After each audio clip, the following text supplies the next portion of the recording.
Good day everyone, this is Tech Kevin ng Worship Pix Video Card Repair Services. Ayan po, meron po tayong video card running for stress test and game test. Ito po siya, current line number po natin 3121.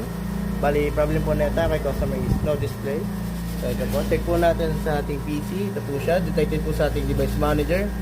Ayan po, RTX 3070. Ito naman po ang kanyang sensor sa ating Tech Power Up. Ito po, detected po ang GPU clock, memory clock, CPU temperature 73, mababa lang po. Hotspot 88 and fan speed po na ito is 90. Po siya tri-pan. So, ito po ang kanyang specs na kanyang video sa ating Tech Power. Check na lang po. So ito po, running po siya sa ating firmware. Stress test po yan. Po. Running for almost 1 hour and 10 minutes. So yan po ang kanyang 1080p settings po ito. Ito po ang kanyang sensor bar. 100.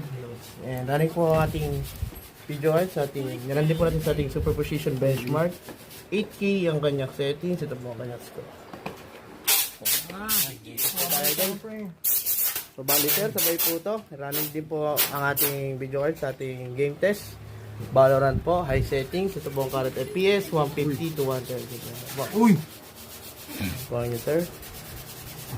High settings, Valorant. Galing mo po. Pang ating player. Tech area.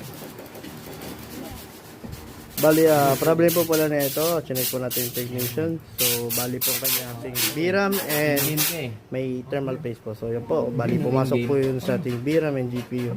Kaya po na-shorted ng kanyang. Ay, bali, pilitan po pala natin yung kanyang IC sensor, no? For yun po yung pinalitan. Display na rin po siya. So, sir. So, also, pinalitan din po natin yung kanyang thermal pad and thermal paste. Pinabro po natin yung customer. So, ayan, manual cleaning and 14 station cleaning po siya sir. So yan po yung video card, gumagana na sir. 1 hour stress test and game test po siya. So yun lang sir, maraming salamat and see you in next repair.